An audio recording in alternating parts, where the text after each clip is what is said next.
O sol poente de Lisboa tingia o céu de laranja e púrpura, mas Ricardo não via nada além da escuridão que o consumia por dentro.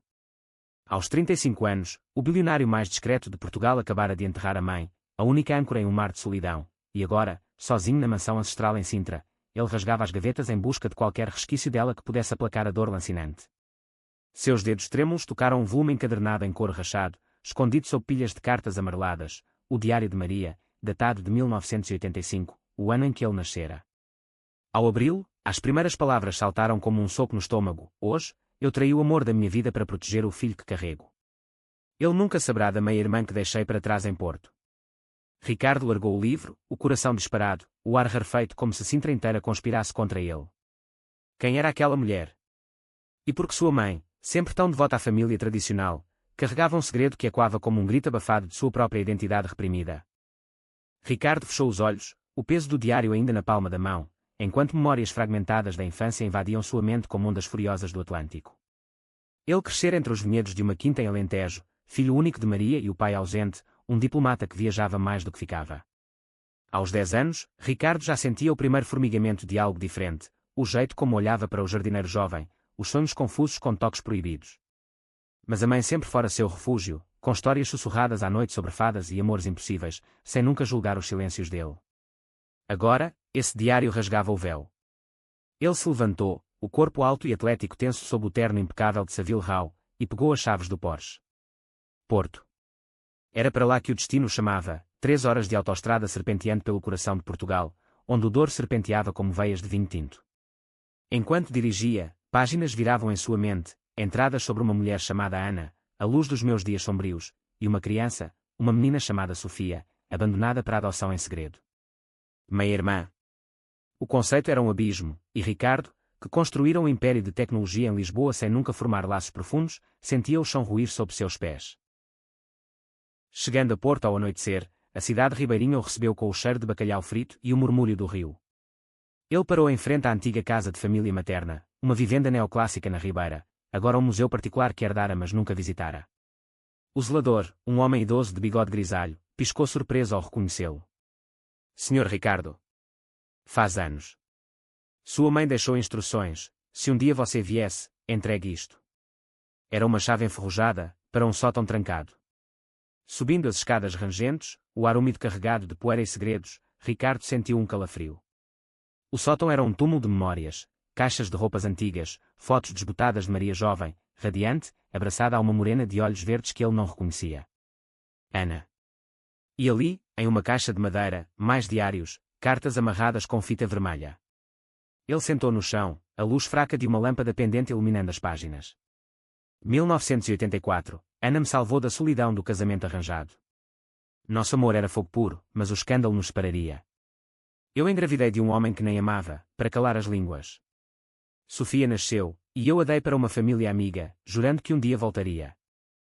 As palavras cortavam como navalhas. Ricardo, sempre orgulhoso de sua independência, o apto iaque revolucionara o setor bancário europeu, as noites solitárias em festas de elite onde furtava mas nunca se entregava, agora se via como fruto de uma mentira. Sua mãe, uma lésbica reprimida na Portugal pós-Salazar, sacrificara tudo por aparências. E ele? Gay assumido apenas para si mesmo, com relacionamentos fugidios que terminavam em pânico, temendo o julgamento que Maria nunca impusera mas que a sociedade sim. Lágrimas quentes escorreram, misturando-se à poeira. Ele precisava encontrar Sofia. Mas como? O diário mencionava uma adoção em Vila Nova de Gaia, através de uma freira chamada Irmã Clara, agora falecida. No dia seguinte, Ricardo contratou um detetive particular, um ex-policial discreto chamado João, que prometeu resultados em 48 horas. Enquanto esperava, vagou pela Ribeira, o fado e quando de bares escondidos, lamentos de amores perdidos que pareciam trilha sonora de sua alma partida. Naquela noite, em um hotel boutique com vista para o Douro, Ricardo abriu o laptop, mas em vez de trabalho, digitou Comunidades LGBTQ+ Porto. Sites surgiram, grupos de apoio, eventos de arte queer. Algo nele ansiava por conexão, não mais isolamento. Ele marcou presença em um encontro informal no dia seguinte, no Café Majestic, um ícone arte nova onde intelectuais e artistas se reuniam. Mas o sono veio turbulento, sonhos com uma menina de tranças correndo por vinhedos, chamando-o de irmão, e uma sombra feminina, Ana. Sussurrando, volte para nós. Acordou suado, o telefone tocando, João. Encontrei traços. Sofia se chama agora Isabel Costa, vive em Matosinhos, casada, com uma vida comum. Mas há mais, ela sabe do diário. Sua mãe deixou uma carta para ela, guardada em um cofre. O coração de Ricardo acelerou. Conflito interno, invadir a vida dela ou fugir. Ele escolheu o risco, marcando um café em Matosinhos para o entardecer. Enquanto se preparava, o espelho refletia um homem bonito mas assombrado, barba por fazer, olhos inchados. Quem sou eu sem esses segredos? Murmurou. O encontro com Isabel foi um furacão disfarçado de brisa. Ela chegou pontual, uma mulher de 40 anos com cabelos cacheados e um sorriso cauteloso, vestindo um casaco de lã simples. Ricardo. Eu. Irmã Clara me contou tudo antes de morrer. Mamãe, nossa mãe, me escreveu. Eles se sentaram em um café à beira-mar, o Atlântico rugindo como testemunha. Isabel entregou a carta, mãos trêmulas. Maria confessava o amor por Ana, o parto em segredo, o adeus dilacerante. Eu te amei desde o ventre, mas o mundo não permitia duas mães como nós. Ricardo leu em silêncio, o peito apertado. Isabel, lésbica como a mãe, casara por pressão familiar, mas divorciara-se recentemente, criando sozinha uma filha adolescente. Eu sempre soube que havia mais. E você? O bilionário gay de Lisboa. Os tabloides mentem, você parece tão humano. Riram nervosos, um laço frágil tecendo-se. Mas o conflito veio rápido, Isabel acusou de ausência, porque só agora. Eu sozinha, lutando contra olhares na rua por ser a viúva esquisita. Ricardo rebateu, voz rouca, eu nem sabia. Minha vida é uma fortaleza de mentiras, igual à dela. Lágrimas uniram-os, e naquela noite, jantaram juntos, trocando histórias de rejeições, ele, o primeiro beijo roubado em uma praia do Algarve, negado pelo pai, ela, o primeiro amor com uma colega de escola, silenciado pela igreja. Dias se passaram em Porto, uma bolha de descoberta. Ricardo cancelou reuniões em Lisboa, mergulhando na vida de Isabel, visitas à filha, Clara, uma teen rebelde fascinada por grafite quier, passeios pelo mercado do Bolhão, comprando queijos e vinhos como se fossem família há décadas. Mas o diário revelava mais, Ana ainda viva, em Coimbra, idosa mas lúcida, cuidando de um jardim de rosas em memória de Maria. Vá até ela, implorou Isabel. Ela é a peça que falta. Ricardo hesitou, o medo de rejeição, ele, o intruso gay em um romance lésbico lendário, paralisando-o. Enquanto isso, no encontro LGBTQ+, no Majestic, ele conheceu Miguel, um pintor de 34 anos com mãos manchadas de tinta e olhos que pareciam ler almas. Miguel, com sotaque do Minho, falava de sua exposição sobre identidades fluídas, e algo clicou, você parece carregar o peso de Portugal inteiro nas costas. Conversaram horas, risos e quando sobre amores passados e preconceitos familiares. Miguel convidara-o para o ateliê, mas Ricardo fugira, o segredo da família ainda cru demais para compartilhar. O clímax veio em uma tempestade literal, nuvens negras sobre o Douro, trovões e quando como julgamentos divinos. Ricardo dirigiu para Coimbra sob chuva torrencial, o Porsche escorregando nas curvas da A1. Ana o recebeu em uma casa modesta, cercada de flores, uma senhora de 75 anos com olhos verdes idênticos aos de Isabel. Você é o filho dela. O que Maria escondeu de todos. Horas de confissões. Ana e Maria se conheceram em uma manifestação pelos direitos das mulheres em 1974, logo após a Revolução dos Cravos. Seu amor floresceu em segredo, mas o casamento forçado de Maria com o diplomata, para herdar a fortuna familiar, os separou. Sofia nasceu, e Ana, estéril por uma doença, aceitou o adeus com o coração em pedaços. Eu plantei essas rosas para ela. Cada pétala, uma promessa não cumprida. Ricardo chorou, abraçando-a como avó, o ciclo de silêncios quebrando. Mas o telefonema de Miguel interrompeu, onde você está? Eu vi sua foto nos jornais, o bilionário solitário. Não fuja de novo. O conflito interno rugiu, família ou amor. Ele escolheu ambos, convidando Miguel para Coimbra no dia seguinte. Miguel chegou ao entardecer, o sol rompendo as nuvens como um sinal divino, sua moto vespa enferrujada contrastando com o Porsche de Ricardo. Ana os observou da varanda, um sorriso sábio nos lábios, enquanto Clara e Isabel preparavam um jantar de bacalhau à brás, aromas de alho e coentro preenchendo o ar úmido de Coimbra. Então, este é o artista que roubou seu coração em uma tarde chuvosa, brincou Ana, servindo vinho do Dão. Ricardo corou, o bilionário impassível agora um adolescente desajeitado. Miguel, com seu jeito descontraído, jeans rasgados e camisa xadrez, encaixava-se perfeitamente, contando anedotas de sua infância em Braga, onde escondera posteres de divas pop para evitar surras do pai conservador. Eu pintei meu primeiro quadro que era aos 16, dois homens dançando fado sob a lua. Meu irmão o queimou, mas o fogo só me tornou mais forte.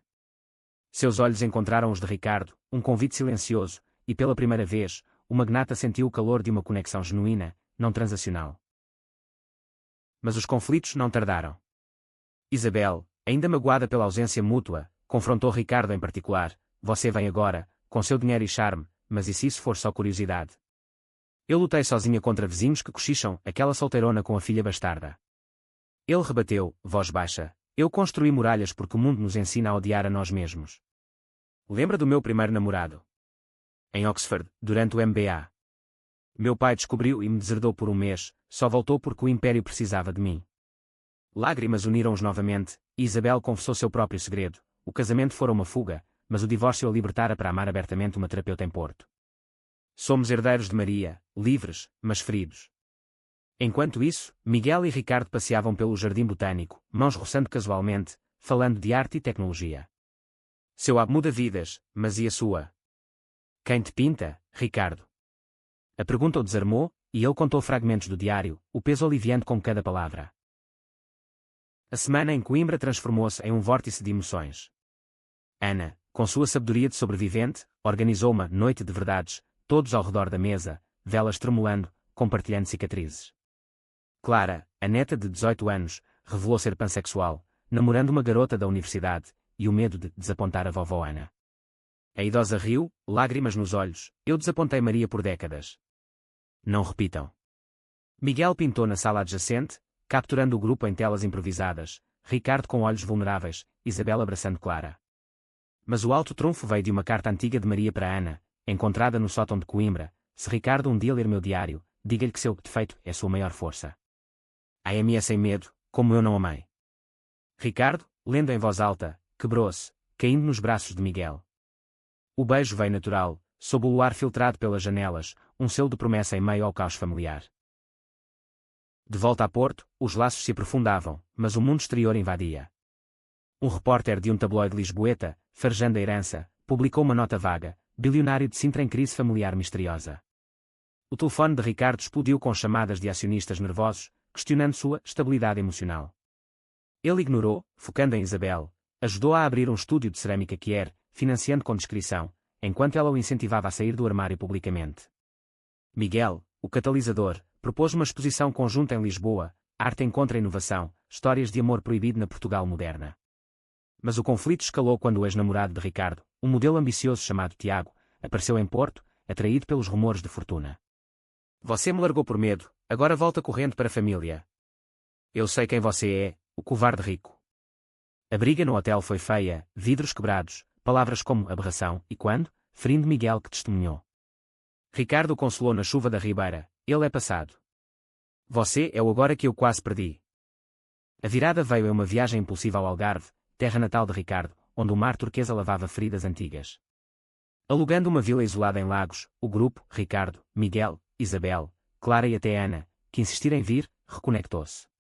Dias de praias, mergulhos e conversas profundas, sobre o estigma rural, onde gays ainda eram pecado, lésbicas, desvio. Uma noite, ao redor de uma fogueira, Miguel revelou seu segredo. Eu tenho HIV, diagnosticado há 5 anos. Perdi um amor para isso, e temo perder você. Silêncio, então abraços. Ricardo, tocado, jurou, nós enfrentamos juntos.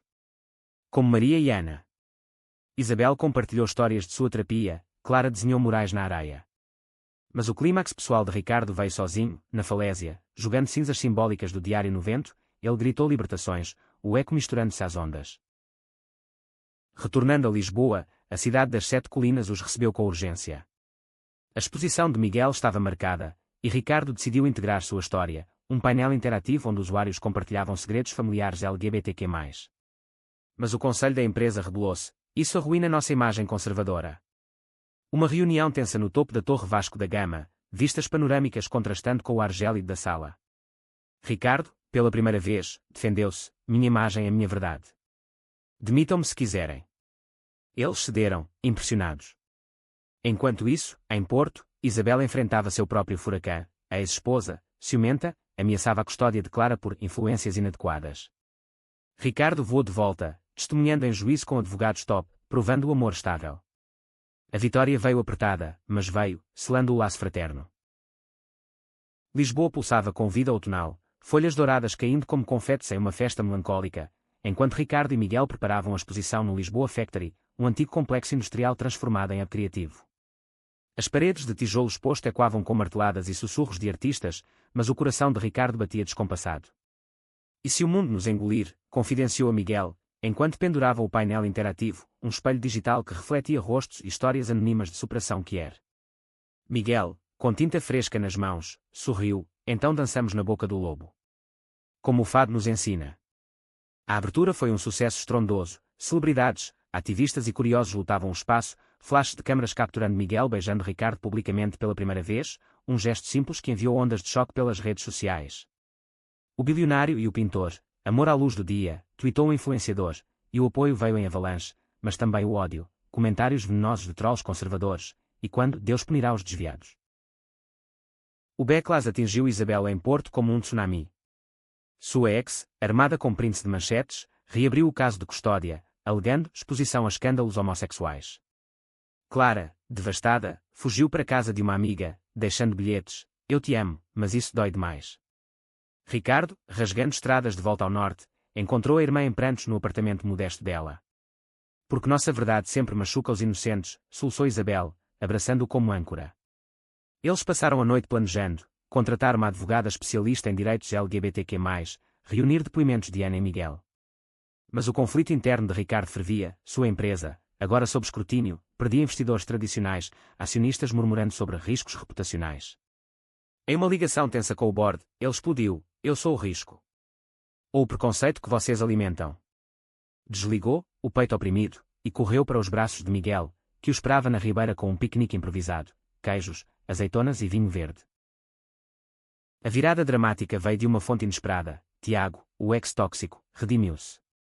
Contratado por Miguel para um depoimento neutro, ele apareceu no tribunal de Matosinhos, admitindo manipulações passadas. "Ricardo me deixou porque eu o usava, não por medo. Ele é o homem mais corajoso que conheço." O juiz, uma mulher progressista de 70, citou a Constituição Portuguesa de 2004, que protegia uniões de fato, e concedeu custódia plena a Isabel. Clara voltou, abraçando todos, e naquela noite, uma festa espontânea no apartamento, fado ao vivo de um vizinho, danças desajeitadas, risos curando feridas. Mas Ricardo sentia um vazio. O Diário de Maria terminava abruptamente em 1990, com uma entrada enigmática: "O segredo final está no colar de Ana. Guardo para o dia em que o amor venha." Ele perguntou à avó adotiva, que entregou uma joia antiga, um pingente de prata com uma foto minúscula dentro, não de Maria e Ana, mas de um menino de 5 anos, idêntico a ele, ao lado de uma criança, Sofia. Não, um irmão perdido. O mistério o consumiu durante a viagem de volta a Lisboa. Parando em Aveiro, a Veneza de Portugal, com seus canais serenos e moliceiros coloridos, Ricardo abriu o pingente sob a luz de um café. A foto mostrava 2 meninos, ele e outro, com o mesmo cabelo escuro, olhos castanhos. No verso, gravado: "Ricardinho e o pequeno Miguel, 1990. Primos por sangue, irmãos por alma." O mundo girou. Miguel. Seu amor era família. Correndo para ligar, o telefone tocou vazio. Miguel desaparecera, deixando uma nota: "Se o passado nos une, porque fugi. Preciso de tempo." O pânico invadiu Ricardo, anos atrás, em uma visita infantil a Porto, orquestrada por Maria para unir as famílias secretas. Eles se conheceram como primos distantes. Mas o pai de Ricardo, descobrindo o laço que era de Maria, cortara todos os contatos, apagando memórias. "Infância perdida", murmurou, o hugo do diário se fechando como armadilha. Dias de angústia se seguiram.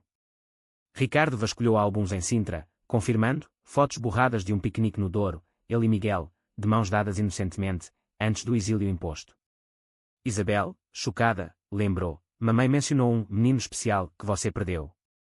Era ele. Ana confirmou por videochamada. Maria planejava contar tudo no seu aniversário de 18, mas o medo venceu.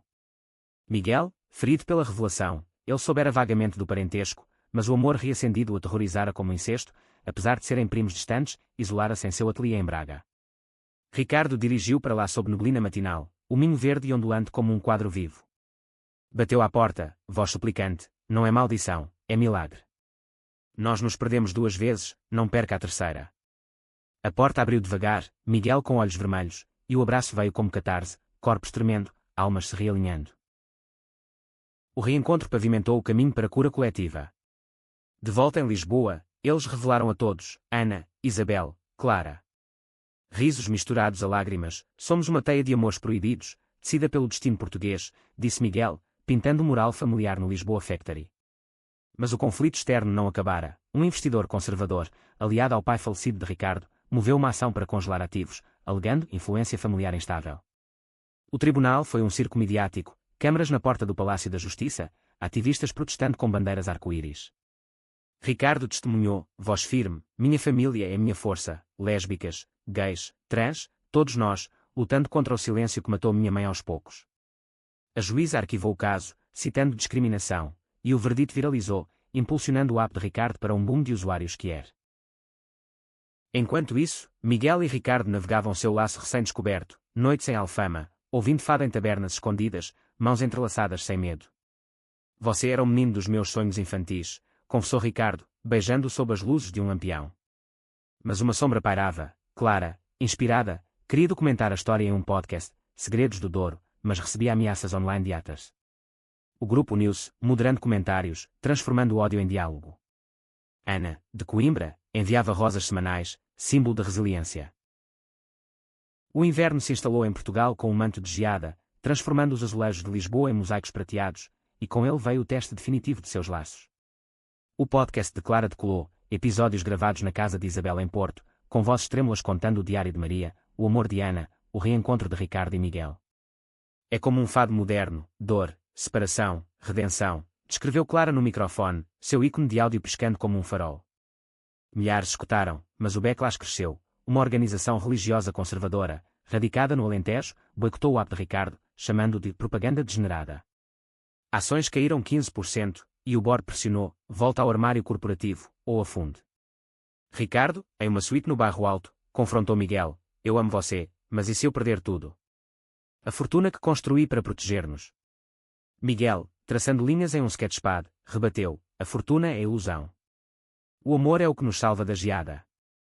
A decisão veio em uma viagem a Évora, coração do Alentejo, onde Ricardo crescera entre cortiços infinitos e tradições rígidas. Alugando a quinta familiar, agora decadente, ele reuniu o clã, Isabel, Clara, Ana, Miguel. Passeios por oliveiras centenárias, piqueniques com pão de milho e enchidos, mas o ar carregava tensão. Um fazendeiro local, velho conhecido do pai, confrontou-os na cerca, sua mãe era uma vergonha, e você segue os passos dela. Saiam daqui. As palavras atingiram como chicotadas, evocando memórias reprimidas. Ricardo, aos 12, flagrado lendo um romance gay escondido, sarrado pelo tutor. Miguel o defendeu, voz calma mas férrea, vergonha é o ódio que você semeia, como erva daninha. O homem recuou, mas o incidente inflamou o debate interno. Isabel temia pela segurança de Clara em escolas hostis, Ana relembrava prisões de ativistas nos anos 70. Naquela noite, ao redor da lareira, Ricardo propôs, vendamos a quinta. Transformemos em refúgio LGBTQ+, para o interior. Silêncio, então aplausos, um passo para reclamar o passado. Mas o CA ao trunfo do conflito veio pessoal. Testes médicos revelaram que Miguel's HIV estava estável, mas Ricardo, em pânico, testou positivo também, uma infecção latente de anos atrás, com Tiago. O mundo parou. No hospital de Lisboa, sob luzes frias, ele confessou a Miguel, eu te contaminei. Meu amor é veneno.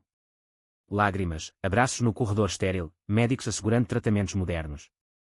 Miguel, forte como carvalho minhoto, disse, não é veneno, é vida compartilhada. Nós lutamos juntos, como Maria e Ana contra o mundo. O grupo se mobilizou, Isabel organizou apoio psicológico, Clara um episódio especial sobre saúde que era, Ana enviando chás medicinais de ervas. Ricardo, medicado, emergiu mais resiliente, integrando conscientização ao app, um módulo de testes anónimos que salvou vidas. A primavera irrompeu com o renascimento. A Quinta de Évora reabriu como Casa do Cravo, em homenagem à Revolução, um centro de retiros e workshops, arte com Miguel, cerâmica com Isabel, palestras de Ana sobre história lésbica portuguesa. Ricardo, agora abertamente seropositivo em entrevistas, viu ações subirem, a autenticidade vendia. Mas uma reviravolta surpreendente, durante renovações, trabalhadores encontraram uma carta selada no assoalho, de Maria para Ricardo, filho, se lês isto, sabe de Sofia e Ana. Mas há mais, seu pai não era estéril como disse, ele sabia do meu amor e concebeu você para me prender. Perdoe-o, como eu perdoei. O perdão veio difícil, visitas ao túmulo em Lisboa, flores depositadas sob chuva, Ricardo murmurando: eu escolho amor, não ódio. Miguel o apoiou, pintando um retrato do pai com traços suavizados, simbolizando redenção. Clara, florescendo, ganhou uma bolsa para estudar cinema em Lisboa, documentando suas vidas em um curta, Diários Esquecidos. A estreia no Festival Quer Lisboa foi elétrica, aplausos de pé, prémios, mas também um encontro inesperado, o irmão de Miguel, o que queimara seu quadro na juventude, agora ativista arrependido. Eu era o monstro. Deixem-me ajudar. A reconciliação familiar se expandiu, um círculo ampliado de cura. Ricardo e Miguel, em uma escapada romântica a Sagres, onde o Atlântico encontra o céu, renovaram votos informais, contra tempestades, segredos e preconceitos, nosso amor é o farol. Beijos salgados pelo mar, promessas sussurradas. Entretanto, o idílio foi interrompido por uma crise em Porto. Isabel recebeu uma oferta de emprego em Bruxelas, uma ONG europeia para direitos Quer. É o sonho, mas deixar Clara sozinha. Ricardo, vendo a oportunidade, propôs: vamos todos. Expanda o império para a UE.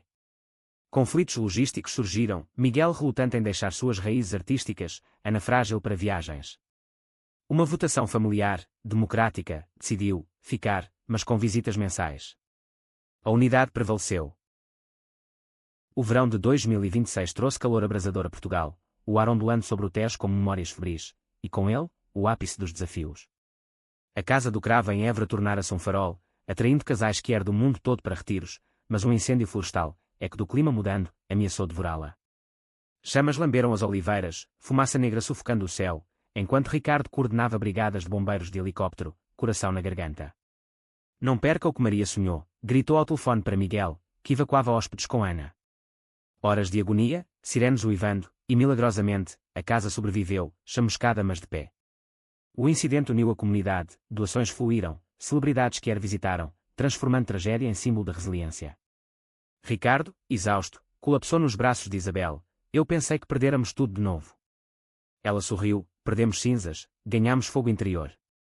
Mas o conflito pessoal escalou para Miguel. Sua exposição solo em Paris fora aceita, um sonho, mas coincidia com o aniversário de um ano de Ricardo, e de sua soropositividade. Eu vou, mas sinto que te abandono, confessou, pintando furiosamente em seu ateliê lisboeta. Ricardo, lidando com uma auditoria corporativa estressante, acusações de nepotismo por favorecer família Quer, rebateu: vá. Nosso amor não é prisão. A separação curta testou-os, chamadas noturnas cheias de saudades, fotos de Miguel sob a Torre Eiffel com legendas: sinto seu cheiro no Sena. Enquanto isso, Clara, em seu primeiro namoro sério com uma cineasta trans, enfrentava bullying na universidade. Vocês são a família freak dos podcasts. Isabela defendeu em uma assembleia estudantil: voz e quando, freak é o silêncio que nos mata. Sejam aliados ou saiam do caminho. A virada veio em Paris. Ricardo surpreendeu Miguel na galeria, voando em jato particular apesar da agenda lotada. A exposição, Sombras do Douro, vendia quadros como pão quente, retratos de Ricardo, Isabel, todos eles, sendo narrativas de perda e amor. Lágrimas no vernissage, um colecionador bilionário oferecendo parceria para um museu Quer em Lisboa. Mas o momento íntimo foi depois, em um bistro escondido no Marais. Você é meu segredo descoberto, minha infância devolvida, disse Ricardo, anel de prata, o pingente de Ana remodelado, no dedo de Miguel. O sim implícito soou-os, um compromisso contra o mundo. De volta, o grupo planejava o futuro, a expansão da Casa do Cravo para o norte, em Braga, terra de Miguel, com workshops de saúde HIV. Ana, sentindo o tempo, ditou memórias para um livro CO escrito com Clara, Amor em Tempos de Cravos. Mas uma sombra, exames revelaram câncer em Ana, estágio inicial, tratável mas assustador. O clã se reuniu em Coimbra, hospital cheirando a antissético, mas cheio de risos, Ana brincando: eu vivi o suficiente para ver netos Quer dançando fado. Tratamentos começaram, Ricardo financiando os melhores oncólogos, Miguel pintando murais de esperança no quarto dela. O outono trouxe colheita, o livro de Ana best-seller, inspirando um documentário da RTP sobre famílias LGBTQ+ portuguesas. Isabel, agora diretora da ONG local, ganhou prémios. Clara dirigiu cena-chave. Mas o clímax emocional veio no aniversário de Ricardo, uma surpresa na Torre de Belém, ao pôr do sol, com todos presentes. Miguel ajoelhou: anel duplo, casemo-nos. Não por lei, mas por nós. Sim, ecoou, fogos do Tejo iluminando. Mas logo após, uma carta anônima chegou a Ricardo. Seu pai deixou um testamento oculto. Um irmão desconhecido herda metade. O choque, outro segredo. Investigação revelou, não irmão, mas um primo distante, gay também, exilado na África do Sul por preconceito familiar. O reencontro em Lisboa foi lágrimas e abraços, expandindo a teia. Conflitos menores testaram, paparazzi perseguindo o casal, vazando fotos íntimas, Ricardo processou, ganhando privacidade. Clara veio alto como pano, família aplaudindo. Ana, em remissão, plantou uma roseira em Sintra. O ano terminou em glória nevada, Lisboa coberta de um raro manto branco, como se o céu perdoasse os pecados do passado. O casamento de Ricardo e Miguel, uma cerimônia discreta mas profunda na Capela dos Oceanos em Belém, uniu o clã, votos em português e mirandês, honrando raízes minhota, com Ana como madrinha, Isabel e Clara como testemunhas. Fado suave, rosas de Coimbra, e um bolo de amêndoa alentejana, simplicidade portuguesa contra o esplendor do amor. Nós superamos diários escondidos, infâncias roubadas, preconceitos que nos cortavam como navalhas, discursou Ricardo, voz embargada, mão na de Miguel. O mundo assistiu via live stream do podcast de Clara, mensagens de apoio global afogando atas remanescentes. Mas o epílogo não foi sem tensão final. O primo sul-africano, João, ironia do nome do detetive, revelou um testamento que exigia partilha de ações, ameaçando diluir o império de Ricardo. Conflito corporativo, board dividido, mas Ricardo negociou com graça. Compartilhe, mas junte-se. Seja família. João, tocado por histórias de Maria, aceitou, injetando expertise em tech africana, expandindo o app para o continente. A fusão simbolizou cura transnacional. Ana, forte novamente, publicou o livro em edição expandida, com entradas do Diário de Maria. Lançamento em Porto, Ribeira lotada, fado ao vivo. Isabel abriu filial da ONG em Coimbra, Clara ganhou Oscar estudantil por seu curta.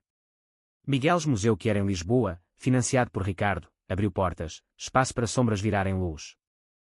Anos fluíram como o Douro, netos adotivos, 2 meninos de um orfanato quer, risos na Casa do Cravo, viagens a praias do Algarve. Ricardo, aposentado cedo, escreveu memórias, segredos desvendados. Miguel pintou capas, Isabel editou. O legado de Maria. Uma linhagem de amores livres, provando que em Portugal, terra de exploradores, o maior oceano é o do coração. No entardecer em Sintra, Ricardo e Miguel, grisalhos mas jovens no olhar, sentaram no mirador, o diário restaurado entre eles. Nossa infância perdida foi ganha em dobro, sussurrou Ricardo.